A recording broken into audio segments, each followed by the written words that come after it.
welcome back to the Unchewed Potato National Parks podcast. Hello, welcome to my channel, or welcome back if you have been here before for an episode of this podcast. I mentioned in a lot of my episodes that I am from very close to Mammoth Cave National Park. So today I wanted to do an episode on what that's like, living very close to a national park. And there are also some other park units that are pretty close to us as well. So I get the question all the time of, do you go to the park all the time? And yes and no. So I usually go to Mammoth Cave National Park at least a couple of times a year.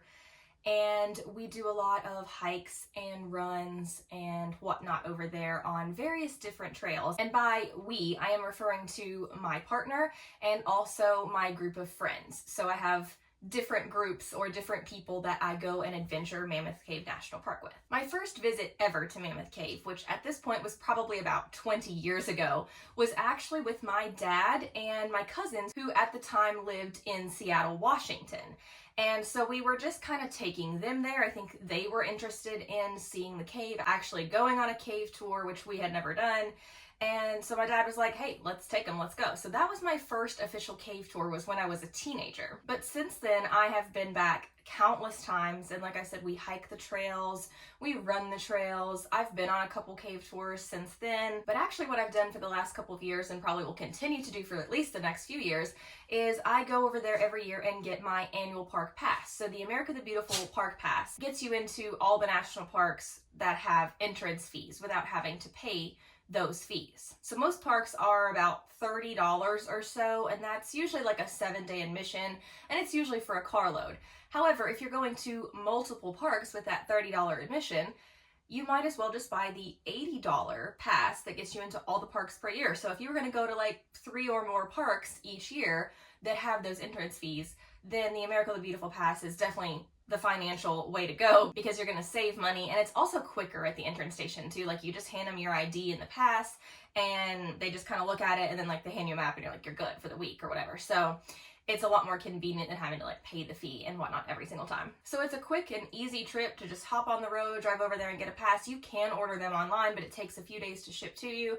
And hopping over to Mammoth Cave for the morning or for the afternoon, grabbing the pass, and then driving back is not a big deal for us where I live. So it's actually very nice and very convenient to have that park system there right in our backyard, basically. And I mentioned that I go over and hike and run with several different groups of friends, and most of those friends are like me. They are ultra runners, or they're interested in longer distance running. So that's a really great place to go and train. There are miles and miles and miles of trails. There's like a 15-mile loop that we do, or actually I think it's like a 13-mile loop, but then there's like also a 15 or 16-mile out and back on like the hike bike trail. So there's all kinds of different mileages you can get. You can do a short hike, you can do a long hike, a short run, a long run, whatever. So it's really nice for those well-groomed trail runs. It's good training for that stuff. And I mentioned that I've also been to a couple cave tours since like the main one I did with my dad, and I actually haven't done that in a very long time. So that's something that I definitely want to go back and do, like do the full tour with my partner or with my friends. I haven't done that since I was like a teenager, like the actual full, I think it's called like the historic tour or something. It's like the whole tour of the entire cave system. And I know things have changed, like they've discovered more sections of the cave. And so I'm sure there's, new things that they would say on a tour that I've never heard before. So it's pretty convenient to know that we have that there. It's, like I said, it's a great training place for me and my group of runners or hikers. And it's also just a really nice place to go for the day that's super close. I mean, it's like a half-hour drive for us from where I live. So it's an easy day trip. There are a lot of other cave systems surrounding that area. So if you're a caver, like if you're really into spelunking or, even just seeing caves casually, it's a really, really cool place to go. Like that whole area is a really cool place. And there are no entrance fees to Mammoth Cave, so it's a very affordable trip. Like you're just basically paying for gas and food. We do go over there and camp quite often. We'll sometimes do the cabins or the little cottages, and then you can also tent camp as well. And they've just reopened their lodge that was closed for a couple years for remodeling, and they've just reopened, and I have not been there yet. So I would love to go and stay in the lodge, even just for a weekend, just to see all the updates they've made and really just to support the park system. Another park that we live very close to is Abraham Lincoln Birthplace. So this is a national historical park, so it's not like one of the main 63 parks, but it's really cool as well. And it's a thing that like locals just kind of go to and don't really realize that it's part of the NPS system. I mean, there's the huge sign obviously when you drive through, but I feel like a lot of locals in that area just kind of like go and take their kids for the day, or just go kind of like walk the trails. Every time I'm out there, I see like older people walking like the gravel trails and stuff, so I feel like it's just kind of a local spot for that area. But it's an easy drive as well, about half an hour from where we live as well, so we kind of live like basically halfway in between Mammoth Cave and Abraham Lincoln. And so that's a really nice spot. My boyfriend and I will take his kids sometimes just for like the afternoon, just to kind of hang out. We've been there a million times, it feels like, but the kids still love it. And as kids age, they learn new things and they appreciate new things. So it's kind of nice if you live close to a national park. Like if you're close to an area where you have a national park site and you have children, you should take them every couple years and see what they learn, like see what new things they learn and what new things they experience, because it's really kind of cool to see that growth in the kids as well. But yeah, so we've taken them there. We've done the whole like junior ranger thing. They got sworn in and got the little badge, which was really neat. And he and I will just go sometimes and just walk around. I mean, there's all kinds of cool things to see there. You know, you could count the stairs, go up to like the remodel of what Abraham Lincoln's cabin would have looked like when he was a child.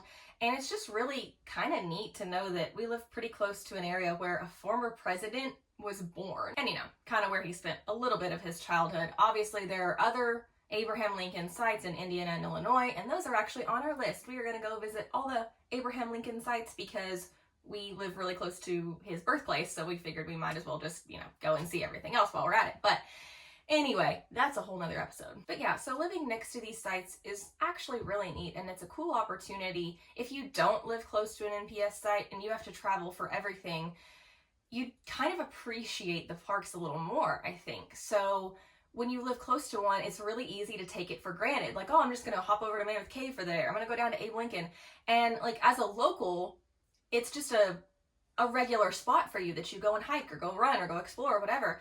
And then you see all of these tourists at these national park sites and you realize that's what you look like at other national park sites. Like I know, you know, when we go to Acadia, we go to like Great Basin and stuff like that, we're the foreigners, you know, because we're from this really far away state. And you never know who's at those parks, like what country they're from. They might not even be from America. A lot of times people are not. So you never know what state, what country that people are from, what their culture is like, their background. And you can get into conversations with people. Most people that are exploring the national parks are pretty willing to at least be like, oh, I'm from this place, or oh, I visited all these national parks, or this is like number 63 on my list, like this is the last park. It actually happened when I was in Biscayne. There was a couple from Japan, I believe that was like their last park, but they had visited all 400 and however many sites that there were at the time.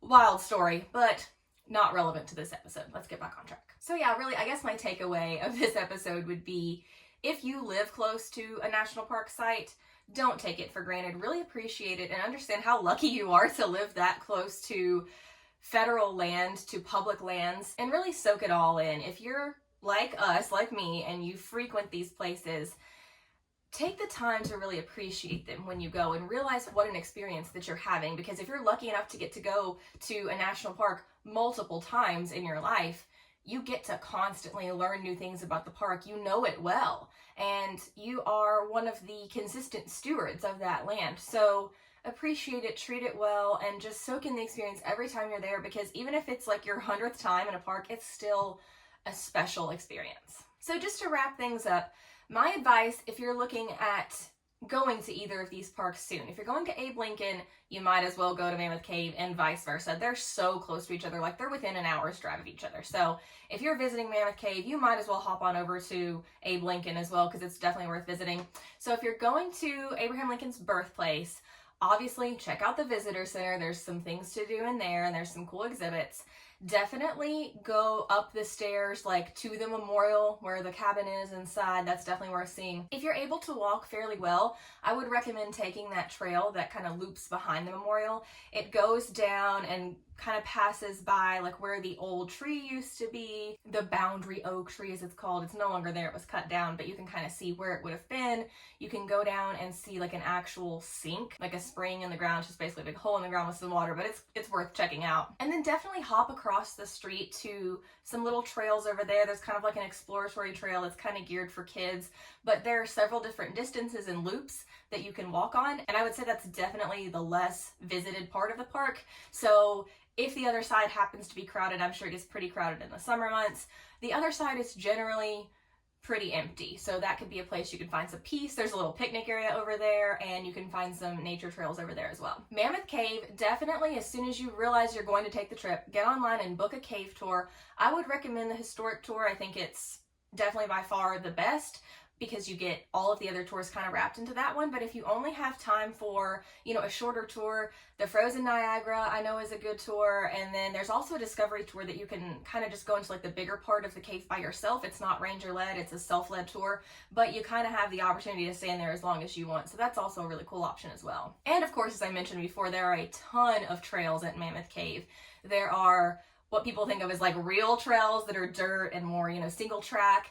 There are wider gravel and paved trails that are wheelchair accessible, and a cool little part of the wheelchair accessible section kind of overlooks Green River, and you can kind of see that ferry there if it's actually working most of the year. I feel like it's not even functional, but it's definitely worth at least looking down over the river and kind of seeing that ferry. So there are a ton of things to check out there. I would actually highly recommend camping in the park if you're able to, if you have the opportunity, or at least staying overnight in the park, because it's one of the parks that has an actual national park lodge, which is pretty unique. And like I said earlier, there are a ton of options as far as like cottages and cabins, and you can also tent camp there. So there are a lot of options for lodging within the park. All right, so that pretty much wraps up my episode on what it's like to live close to a national park. I hope you guys enjoyed, and I will see you next time. Happy trails.